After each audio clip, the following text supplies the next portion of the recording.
Like Joe Burrow, Cincinnati Bengals quarterback said, "I'm just a kid from Athens, Ohio." However, I'm from Glouster, Ohio, which is about 30 minutes southeast of Athens. From the time that you enter school until the time you graduate, the big question is always, what do you want to be when you grow up? Where do you want to go when you graduate? What job do you want to have? I often responded with, I want to stay here. I don't want to leave. I want to find a job around Glouster, Ohio. I want to attend the local university. My goal was to stay home, and that's not what many people think about our small town of Glouster, Ohio. Glouster has a population of about 1,800 people. Glouster is about 1.3 square miles large. The average household income for Glouster, according to World Population Review, is approximately $38,500 annually, with a poverty rate of 32.6%. According to the American Psychological Association, socioeconomic status is the standing of a class or group of individuals and is measured as a combination of education, income, and occupation. As I learned in class, people often use the words, myself included, poor, working class, middle class, and even rich to describe people. These terms do not have any agreed upon definitions and are subjective due to the location that people reside in, and the definition of rich in one community may be different than the definition of rich in a different community. When someone asks where you're from and you say Glouster, Ohio, the first thing that people think are, oh, it's a run-down, abandoned coal mine town full of drugs and alcohol abuse. In reality, this place has a lot of history and culture and definitely community. My mom was born and raised here in Glouster. This is the very house where my grandparents raised my mom and her 7 siblings. My mom graduated a year early from school. She graduated high school. She had plans on going to college. However, she ended up getting with a guy, and they got married at a very young age. She became pregnant and decided to try to get as far away from Ohio as possible. A few short years later, after my oldest brother was born, from my mom's side, she decided to come back to Ohio, realizing that she didn't have any family or anyone to help her with my brother. Once she returned, she found out she was expecting my youngest brother from her, and then shortly after my youngest brother was born, my mom's then husband left her. My mom was one of those statistics where married young, had a kid young, and fell into the hole of 2 kids, a single income, and trying to make ends meet while trying to take care of her kids. My mom had 2 jobs while taking care of both my brothers. She tried to make ends meet. She worked day in and day out as hard as she could until eventually she found herself in more debt than she ever thought she would be able to recover from. After relying on my grandparents and other family members, things started to look up for my mom. She was able to successfully raise my 2 brothers, and a few short years later, she met my dad. This was the house where I was born. I had 2 brothers on my dad's side and 2 brothers on my mom's side. I come from a blended family, and we didn't know how fortunate we were going to be and both my parents worked full-time jobs. I ended up getting a younger sister. We adopted her, and there were often times at 9 o'clock at night I would just get to say hello to my parents because they had to work so hard and provide so much for us siblings. In class, we watched the film Waging a Living, and in this film, it showed many people's lives and how they tried to work multiple jobs just to make ends meet. And this is something that I see day in and day out in my community. The article, Why Poor People's Bad Decisions Make Perfect Sense, also sits really close to home, and knowing that people try to save, and at the end of the day, when they realize how much they've saved, they realize that they can put that towards the next bill that they know is coming due, and it's an endless cycle that does not provide them any hope in getting 2 steps ahead, and they always feel like there's so many steps behind. There's a mural in town that shows some of the history of Glouster and the people that made some big contributions to the community. But it's worth knowing that through their hard work and dedication that they made something of themselves. These are examples of people who worked so hard to make something for themselves and their families and show that things can come from the small town of Glouster.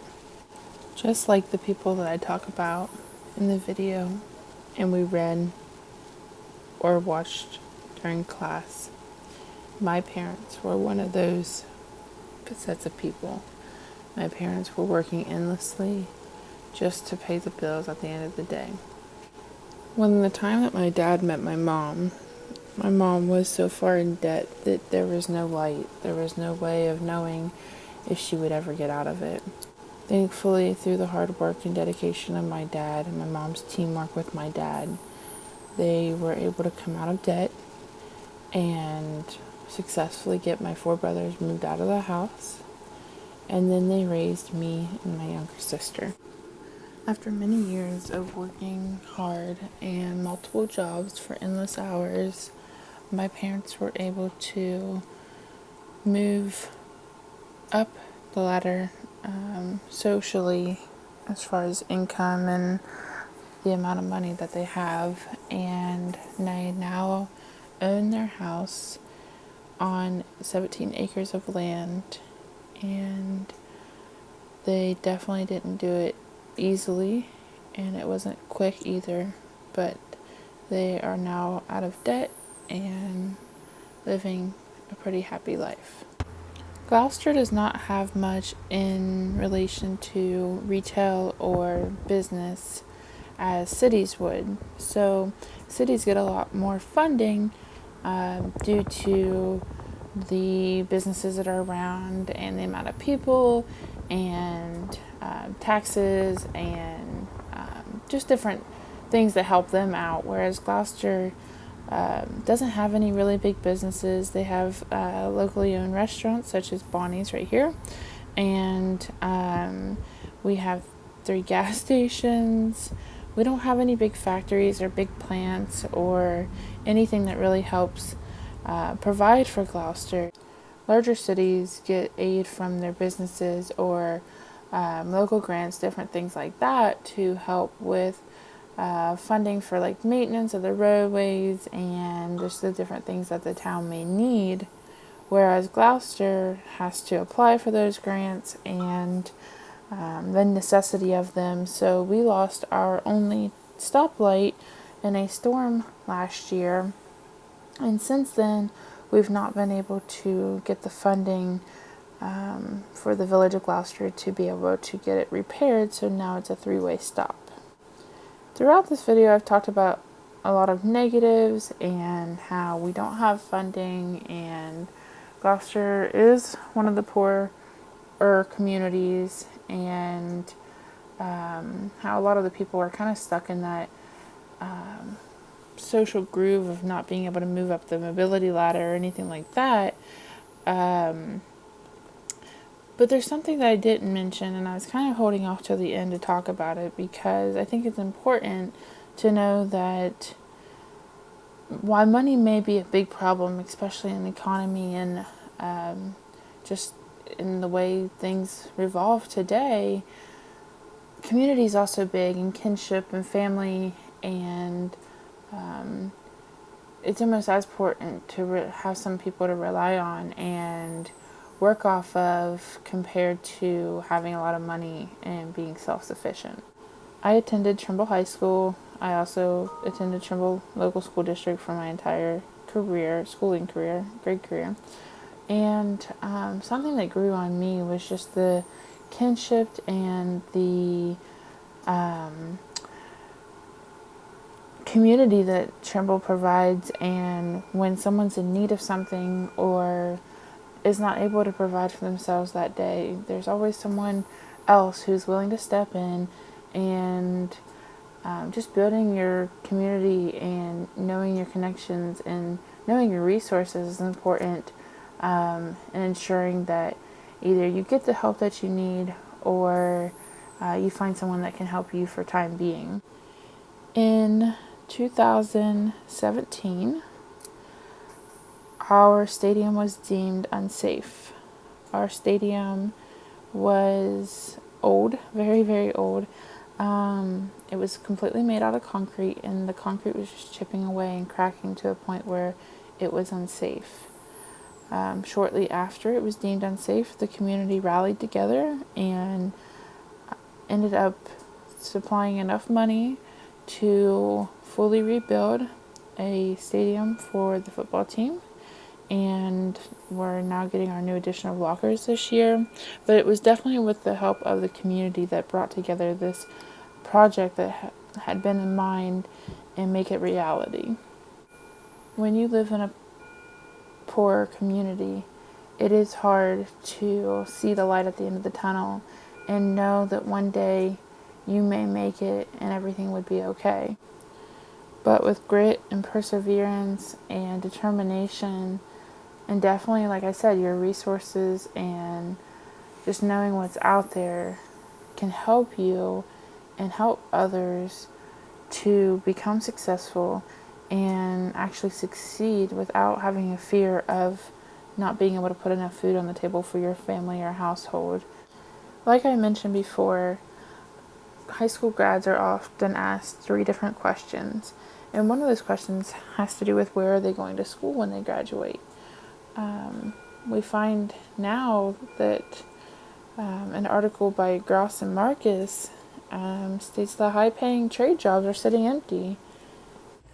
So instead of asking our students where they want to go to college at when they graduate high school, maybe we should be asking them what do they want to do, and normalizing the fact that not everyone may be comfortable with school, college that is, after they graduate high school. Thankfully, my school, Trimble High School, had a program where students could attend the local career center and start training for those high-paying trade jobs and get their feet wet before they actually had to decide what they actually wanted to do. Just because a school does not have a lot of money or is not one of the highest ranked schools in the city or county does not mean that something good cannot come from these kids. When I was a sophomore in high school, I was told by my academic advisor that just because I was an A student in high school does not mean that I would be a student in college, that I should just shoot for C's and that would be enough for me. If we're not setting the bar high for our students, they won't have any motivation to continue their work and continue getting jobs and trying to work harder and get a better education, or just go directly into the trade and work and try to increase in that social mobility and increase themselves up the ladder. I think it's important for teachers and educators and anyone who's dealing with a young mind to encourage them to try and climb that social ladder and try to push them maybe further than what they believe they're capable of. I think it's important that we encourage the students to strive for the top goal, even if it might be years away that they reach it, but always having that goal to strive for instead of settling for less or thinking that they'll never become more than what maybe their parents or grandparents were is important. Thankfully, my parents showed me, and a lot of my educators showed me, that breaking the stigma was difficult, but it was possible. And having trust in myself and belief in myself, knowing where I come from, relying on the kinship around me, and kind of having everyone push me, encouraged me to become who I am today. And look at the city that was built around me and encouraged me to do more and become more so I can help and give back to those in the community and hopefully try to push them to become more than what they believed they could be themselves. My goal at the end of the day is to tell and show kids, and not even just our students or kids, but adults as well, that whatever you set your mind to, no matter how dark the day may seem, as long as you persevere and push through and definitely connect your resources, and if you don't know anybody to talk to, try to get that help. But it's possible, and that's what I want people to realize, is just keep trying, don't give up. And when you seem like you are at your lowest and you can't move and you're so far behind in bills, that there's always someone who has it maybe just a little bit worse than you. And there's also someone who's always willing to reach out a lending hand and help you get to a place where you feel like you may be comfortable or can start to see light at the end of the tunnel. While all these sources might not be of assistance to everyone, here are a few resources to maybe get your feet wet and start getting some connections if you feel like you are so low with debt or just in a rut that you can't get out of and need assistance. This might provide some temporary relief and hopefully can get you headed in the right direction. Lastly, I just want to leave this here and have you interpret it in a way that you think relates to your life. And even though this is one quote, each person that reads this can interpret it in a very different way and has different background meaning behind the quote. Thank you.